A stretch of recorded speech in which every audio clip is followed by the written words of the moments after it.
Hello, good evening and welcome to Joy News Prime. We're coming to you live from our studios here at Kukumlimli. We're live on DSTV channel 421, GoTV channel 125 and around the world on myjoyonline.com. My name is Faustina Saf and I'm doing this with... And I'm Carlos Kaloni. This evening, Acting Chief Justice Paul Adu Boahene directs all registrars of the High Court, Court of Appeal and the Supreme Court in the country to bring to his attention the filing of all new cases so he can assign judges where there are more than one court. Also tonight, former National Signals Bureau boss Kwabena Adu Boahene and his wife sue Attorney General Dr. Dominic Ayeni for alleged defamation. We have more on this developing story. Also, the Financial Intelligence Center freezes the bank account of Akonta Mining and the personal account of its owner, Enche Boisiako, popularly known as Chairman Untumi. We have details as the Financial Intelligence Center also demands for the bank statement of the Magdan Group in its latest crackdown on money laundering and other irregularities. Also tonight, the Health Minister Kwabena Adu appeals to health professionals at the Tamale Teaching Hospital to call off its strike after handing over about 35 different medical equipment to the facility. So my humble appeal to my wonderful medical doctors and health professionals at Tamale Teaching Hospital is that I am the first person to take care of your interest. Therefore, let's call off the strike and let's all regroup. Now, this evening, Acting Chief Justice Paul Adu Boahene has this evening directed all registrars of the High Court, Court of Appeal and Supreme Court across the country to notify him of the filing of all new cases. The new directive was outlined in a memo dated April 23, 2025 and signed by the Deputy Judicial Secretary, Dr. Sirakus B. Bampora. The memo was addressed to all registrars. This directive will enable him to assign judges in instances where there is more than one court. Let me bring you details of that particular memo there. And there you have it. And it reads, I have been directed by the Acting Honorable Chief Justice to inform you that all newly filed cases and applications must be brought to his attention for assignments of court and paneling of judges where there are more than one court and for the fixing of dates for hearing.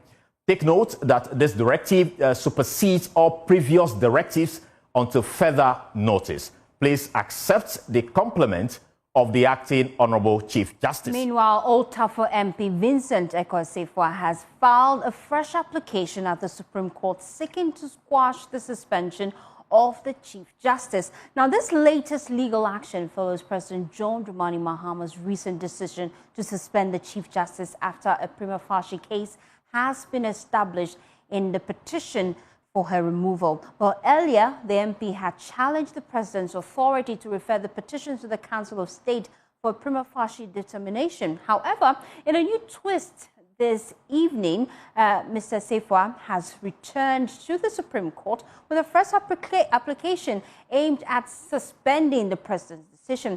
Joy News is keeping its eye on this case and will give you updates as soon as we have. Right, let's spend some more time in the court because former National Signals Bureau boss Kwabena Adu Boahene and his wife has filed a defamation lawsuit against the Attorney General, Dr. Dominic Ayeni. The suit stems from a press conference held by Dr. Ayeni on March 24, 2025, during which he alleged, among other claims, that the couple was involved in misapplication of public funds to the tune of 39 million Ghana cedis. Now, weeks after that remark, the couple is fighting back, describing the assertions as defamatory. My colleague Kenneth Jesse joins me on Zoom with excerpts from that particular suit. Ken, what are the details of this particular lawsuit?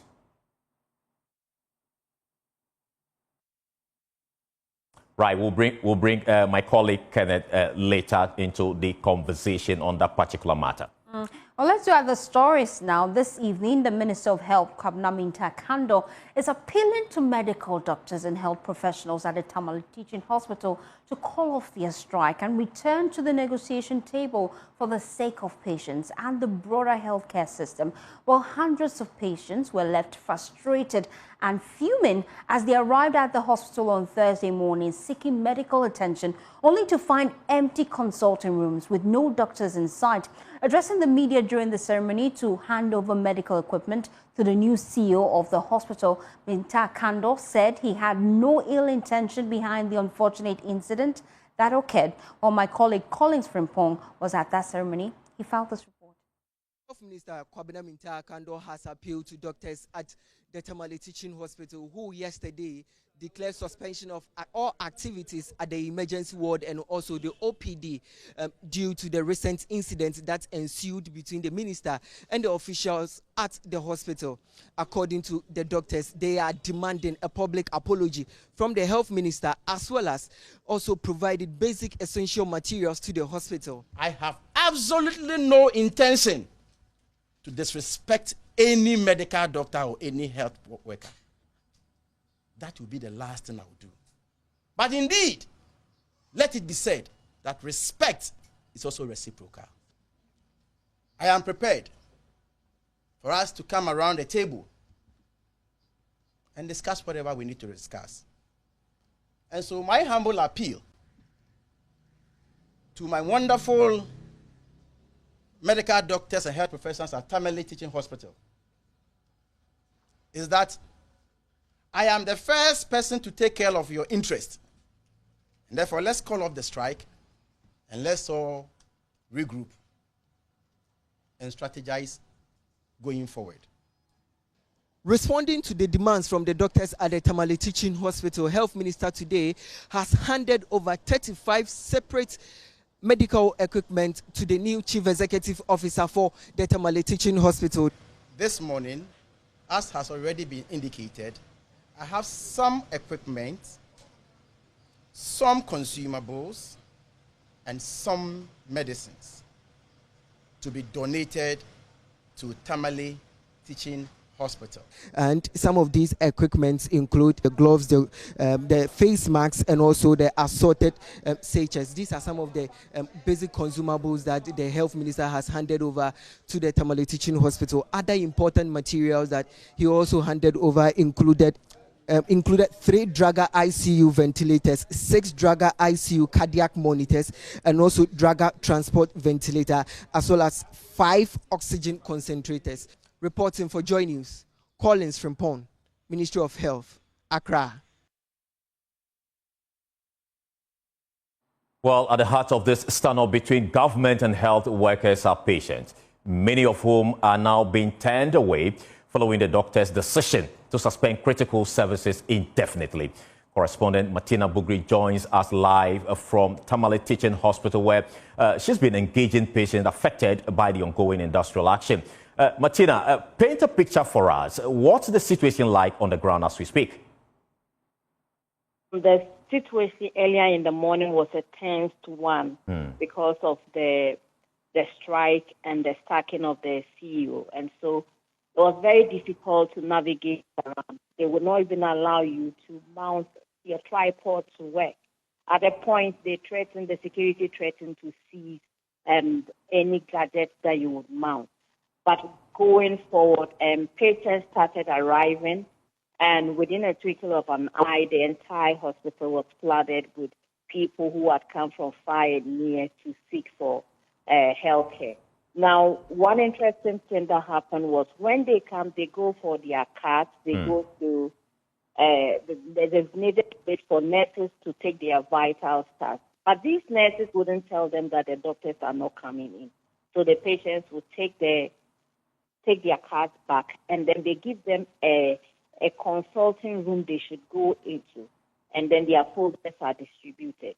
These patients spent their entire day at the facility hoping that the doctors would come. At a point, some who could afford other places to go decided to go. Those who came from far, and especially with specific ailments that they think that they need specialized attention had spent their entire day there.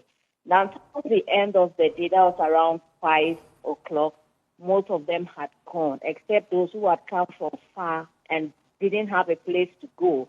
They decided to just get a place around the hospital and hang on, hoping that by close of day or tomorrow morning, they would get some help.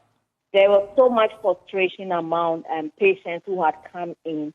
Others were in pain. You could see visibly on their faces. And some couldn't contain it. I mean, we spoke to a man who said that he had come in hoping that he would get help. And here he is, no help. We spoke to another one who said he had brought in a patient whose body was all swelled up, and then he was in pain. Right. And she said she was desperate now. She didn't know where to go. Thank you so much, Martina Bugri, for that update there from the Tamale Teaching Hospital. Indeed, but still at the hospital, management of the Tamale Teaching Hospital are optimistic that the striking doctors will call off the strike by the close of tomorrow. Dr. Salifu Al-Hassan spoke on behalf of the management after engaging the doctors and the minority members on Parliament's Select Committee on Health. We met the leadership of the Doctors Association of the Tamale Teaching Hospital, and they narrated to us the circumstances that led to, because as management we saw their we saw their press statement in the media space, and we were yet to be given an official copy. And so it was this morning that we met them. And then they told us they were yet to give us the copy. And they explained that the officer that was involved in the exchanges was traumatized. And mind you, this is a leader who trains house officers, who trains residents. So it's like a model, the medical fraternity. It's also the head of the Accident Emergency Sub BMC. And so if he's down, it affects a lot. Even though on the day of the incident, management invited him and we spoke to him. Yes, and I think we're able to allay, the fears. So today we pleaded with them, and then we also took the opportunity to ask the Parliamentary Select Committee on Health, who also visited us today, to add their voices, and they did. So we are hopeful that by tomorrow or latest today, we should be hearing good news that they have laid down. They've called off this fight. Well, the minority in Parliament is insisting that the Health Minister, Kwabena Adu Boahene, must render an unqualified apology for his actions on Tuesday. Dr. Kingsley Ajiman, a member of Parliamentary Select Committee on Health, believes an apology is not far-fetched. He spoke to the media after the committee's meeting with doctors and management of the hospital. As I alluded to earlier on, nobody's beyond an apology. Absolutely, when you have done deeper introspection and deeper reflection, and in the supreme interest of affairs, where the caregivers will have their peace of mind and feel safe in the environment that they work, and also to act as a way of preventing others from taking an action which they have taken in the past before. Because per what we have seen, the videos that we have cited, it is more or less and the kind of bereft of bashing that is happening on the social media. Most of it is exposing the health system or the health sector. So we believe that apology will calm things down. The doctors will have the confidence to do their work freely without fear. So I believe everything that they have asked for is justifiable. Now, let's take you back to the court because former National Signals Bureau boss Kwabena Adu Boahene and his wife have filed a defamation lawsuit against the Attorney General, Dr. Dominic Ayeni. The suit stems from a press conference held by Dr. Ayeni on March 24, 2025, during which he alleged, among other claims, that a couple was involved in misapplication of public funds to the tune of 39 million Ghana cedis, Weeks after the remarks, the couple is fighting back, describing the assertion as defamatory. My colleague Kenneth Jesse joins me on Zoom with excerpt of that particular law, the suit there. Ken, what are they demanding actually in this particular suit?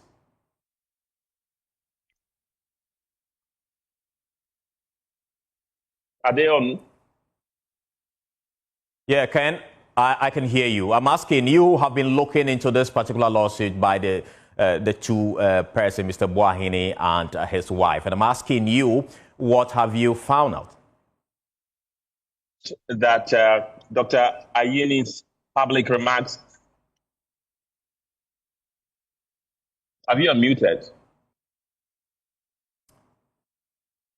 Yeah, proceed. I can hear you loud and clear, Kenneth.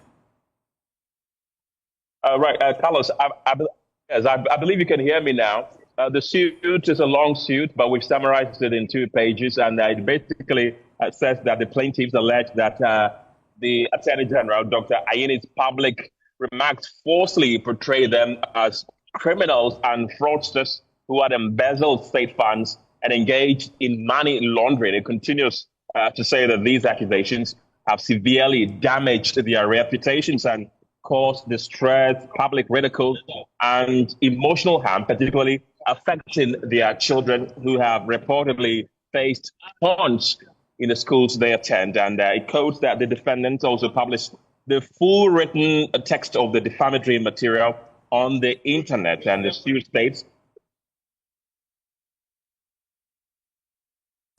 all right, thank you so much. Kenneth Jesse is my colleague here in the Joy Newsroom. Also, officials of NACOC on Wednesday, 23rd April 2024, 25, intercepted a cargo being packaged for shipping at the Swiss port containing concealed substances suspected to be cocaine and destined for the Netherlands.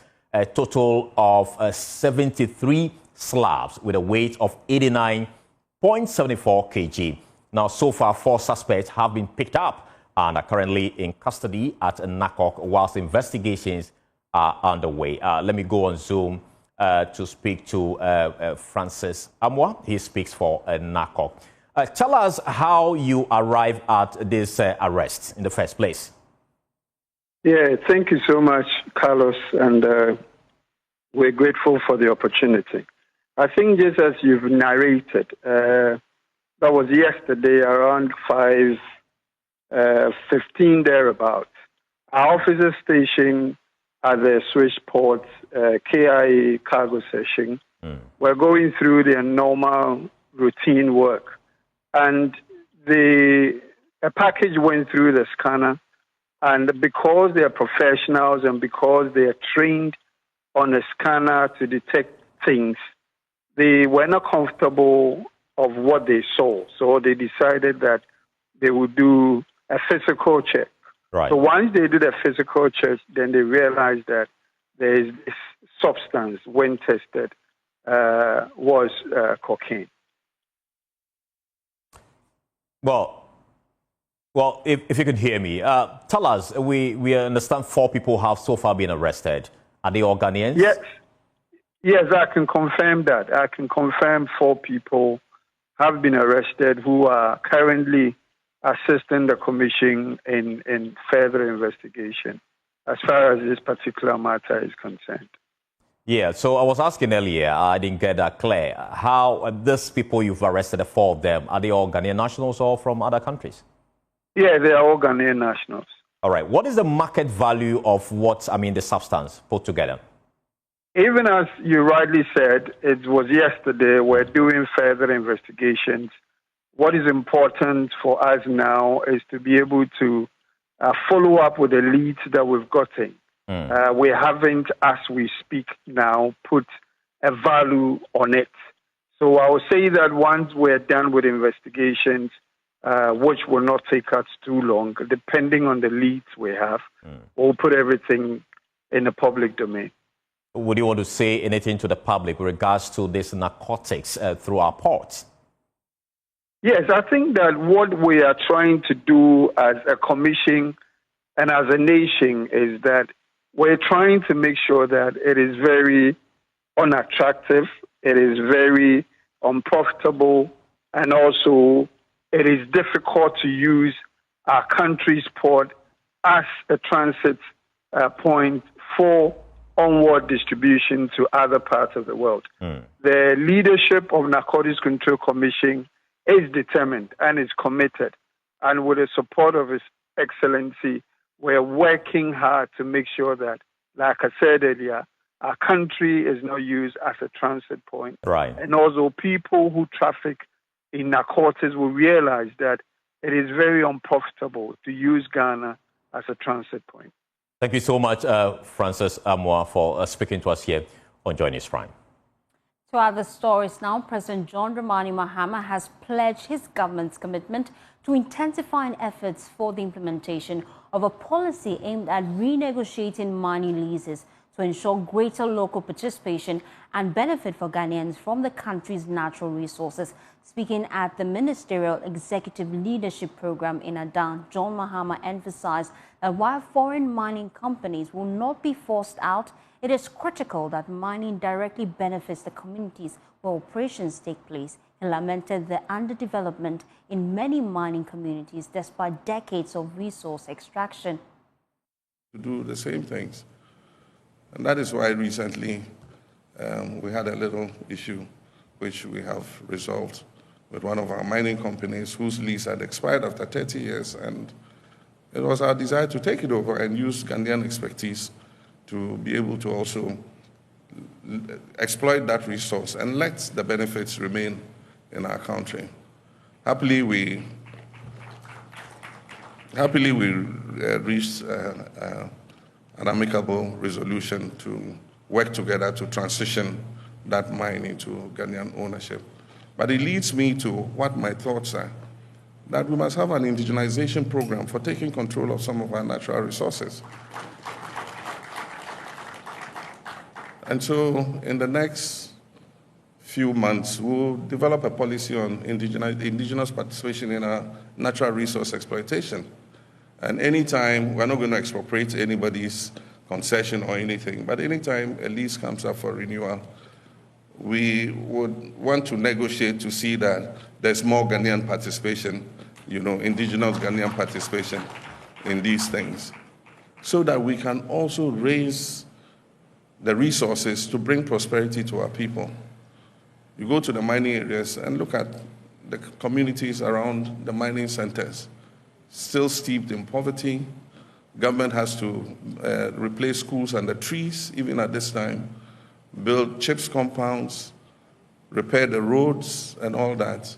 And we can only do that if we can get the resources from the natural resource endowment that God has given us.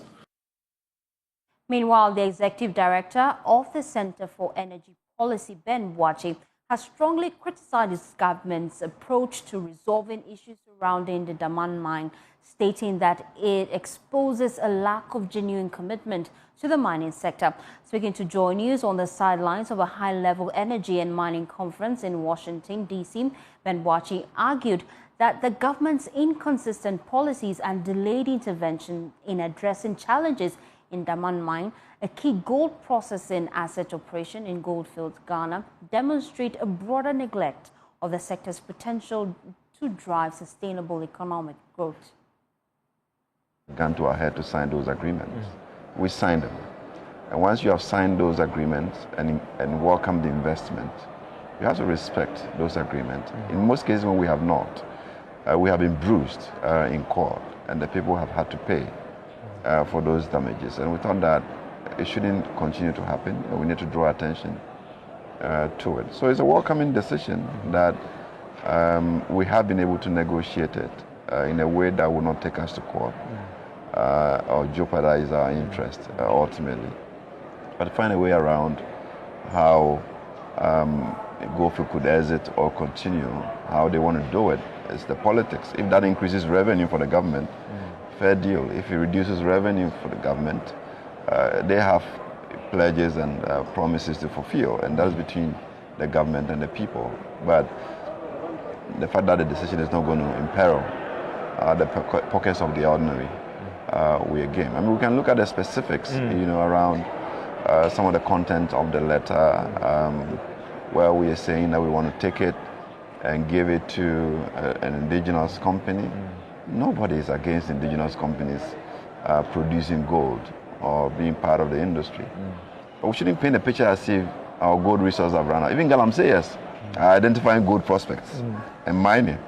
What stopped the state from identifying gold prospects and going to mine them? We should do things properly and not create a certain atmosphere as if we hate investment. You're still watching Joe News Prime. Yeah, in our studio from Kokomeme, we return with more. Please stay.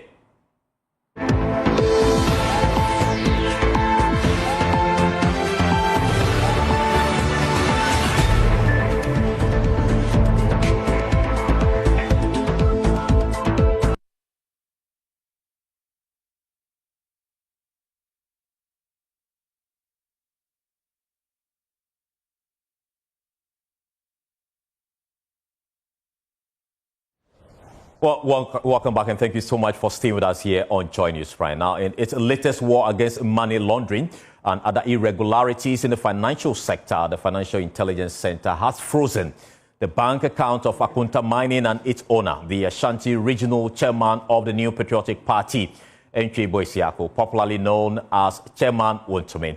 Pursuant to the Anti-Money Laundering Act, the Financial Intelligence Center has also requested for the bank account of the bank statement of the Magdan Group over some transactions the company made between 2020 to 2024. My colleague Latif Idrisu joins me in studio with details of the letter. Latif, you've been studying this letter. What can you tell us? Yeah, so this is a confidential letter we've intercepted, and it's from the Financial Intelligence Center, and it reads, intelligence received by the Financial Intelligence Center indicates that your outfit received unpaid various sums of money to several entities between January 2020 and December 2024. Pursuant to Section 36 and 37 of the Anti-Money Laundering Act 2020, Act 1044, kindly furnish us with the following particulars. Right. 1.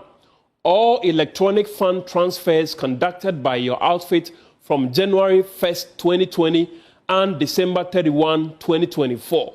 2. Copies of checks issued to third parties during the aforementioned period, and that is from January 2020 to December 31, 2024. 3. The financial institutions used to make the payment in question. Kindly note that pursuant to Section 37(4) of Act 1044, a response within 7 days would be much appreciated. Right. And it must be said, Carlos, that the Financial Intelligence Center has given notice to all banks involved in this particular account to comply with this particular directive. Okay. So that you don't touch anything with regards to these particular accounts. That those that have been frozen, that is in respect of Chairman Wontumi's bank account and Akunta Mining's bank account, plus this particular bank account of the Magdan Group.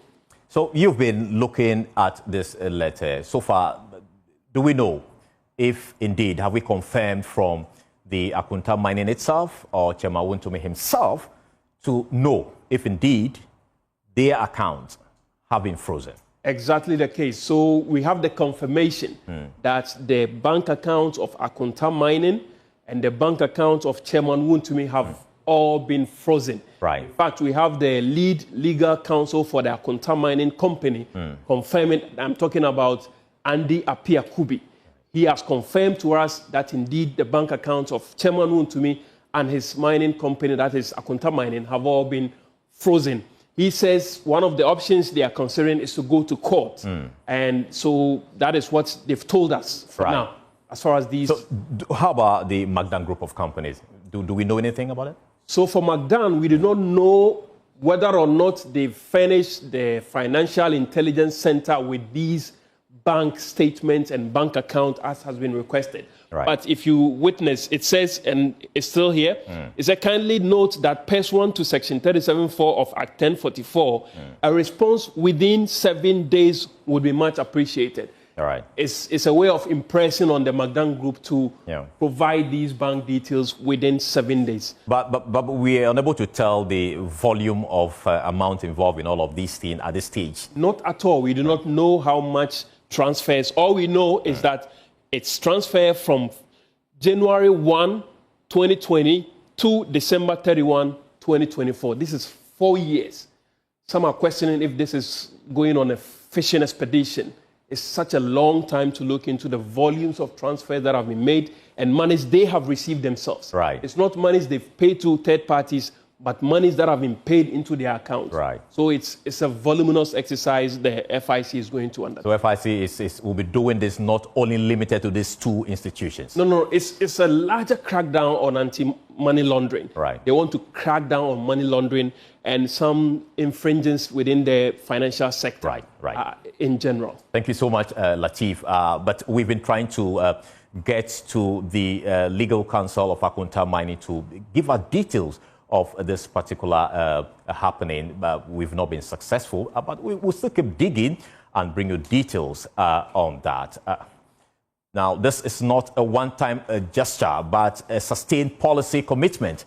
These were the words of President John Dramani Mahama as his government launched the free sanitary pads for junior high school and senior high school girls initiative aimed at preventing girls from dropping out of school due to menstruation.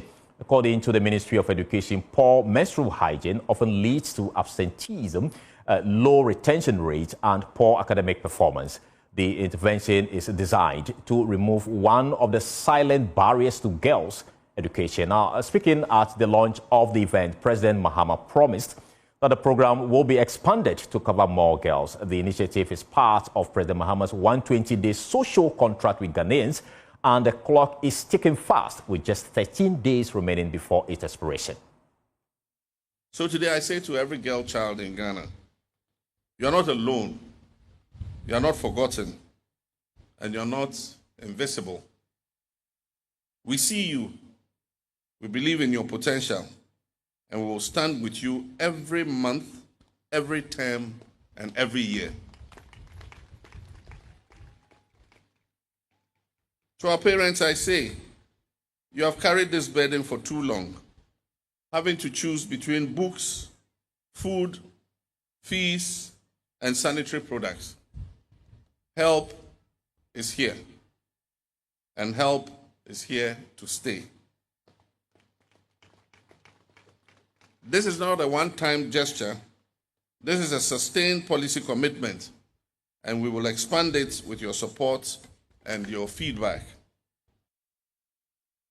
The Education Minister, Harun Idrisu, says his outfit will receive the report of the National Education Review Committee in a few days, subjected to scrutiny and make recommendation. He says the distribution of the free sanitary pad will go a long way to help the girl child.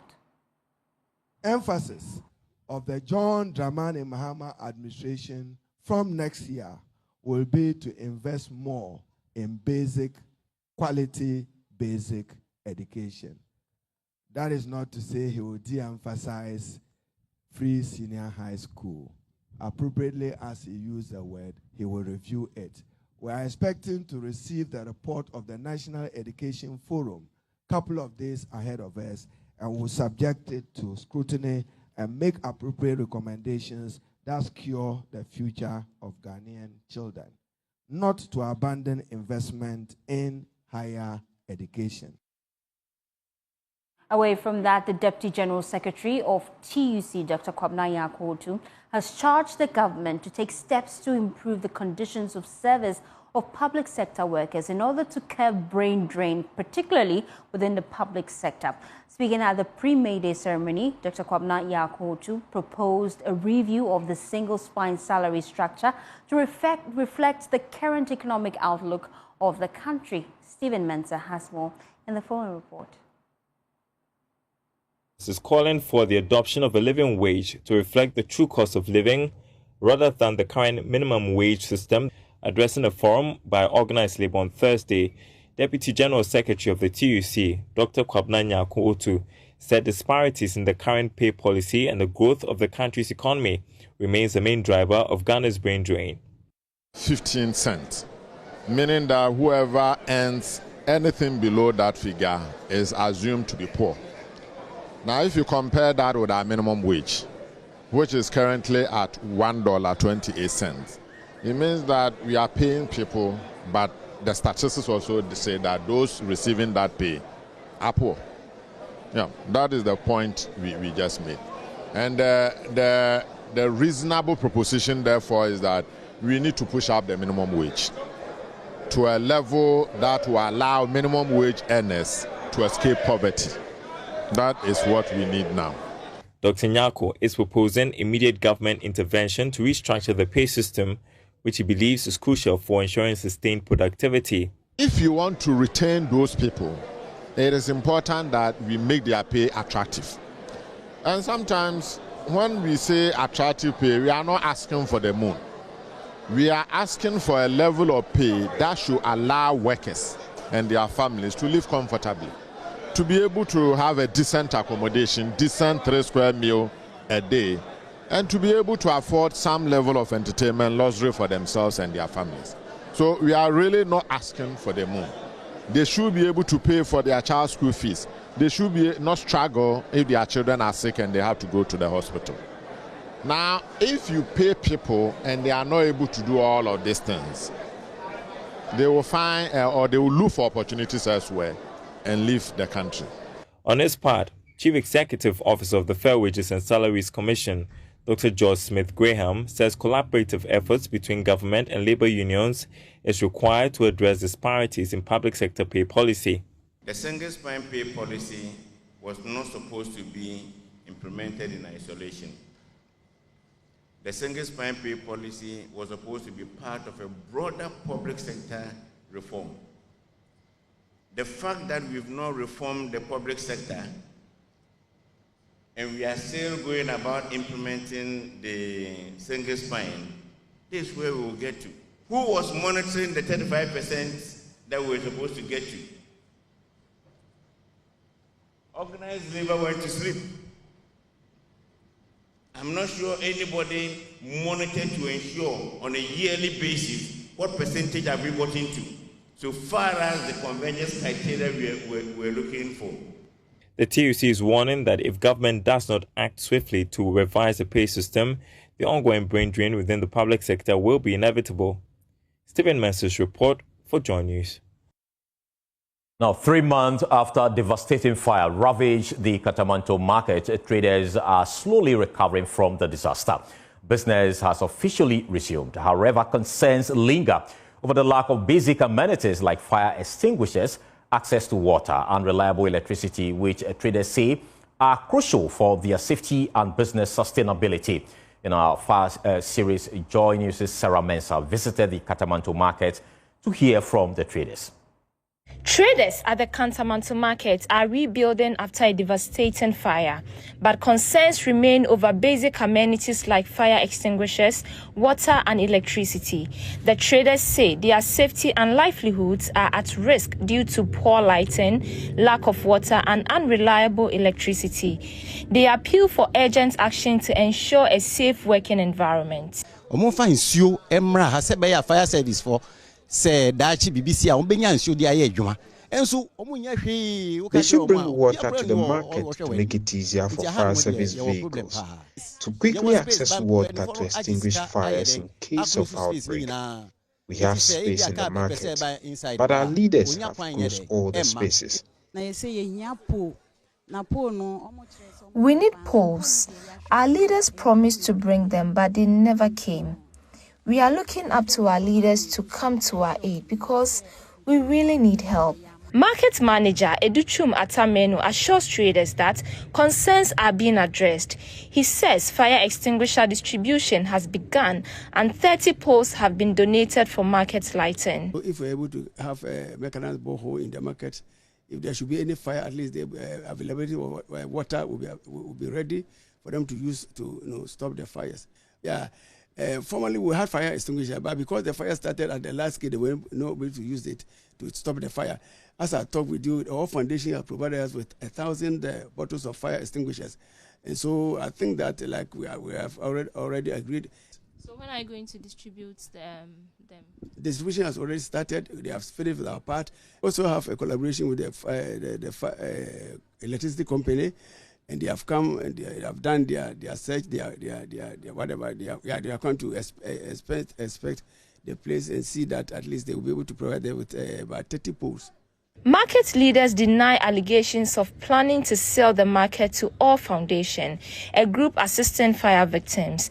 The foundation's director of operations, Samuel Owusu-Setre, confirms they have no interest in buying the market. At All Foundation, we are registered as a foundation, and under no circumstance will even government of Ghana be willing to even give us the land. So we want to assure everybody who trades in Kantamanto, who has interest, to be assured that All Foundation, our interest is to see improvement in the market. The situation at Kantamanto Market remains a concern. Traders hope for swift action to address their safety and business needs. Other stories now, Unicom Chemists Limited has won 2 prestigious awards at the Farm Excellent Awards 2025 held at Movenpick Ambassador Hotel in Accra. The awards recognize their excellence in community pharmacy and retail pharmacy of the year.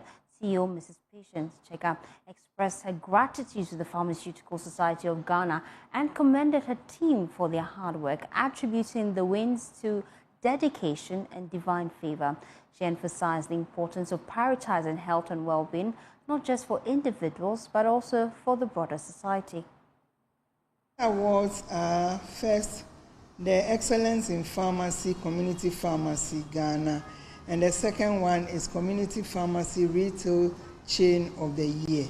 These awards were won by Unicom Chemists from the Pharmaceutical Society of Ghana. Unicom Chemists has been in existence in Ghana now for over 30 years, within which we've been able to have, from one single shop, we now have over 30 shops. These 30 pharmacies are made up of retails and wholesales. And I would say we've been able to achieve this mainly because of the hands of God, and then also the kind of staff we have and the management of Unicom Chemists. I would say Unicom Chemists, our goal is to provide quality health care, and that is not going to change. It is rather going to improve. We provide quality, affordable health care to the nation. We aim at looking at West Africa and going beyond Africa to help the society in prevention of curable diseases and maintain good health in our societies. Well, you're still watching Joy News Prime, and this is the moment I leave you, Carlos Coloni. Right, and when we return, showbiz with Becky Beggs next.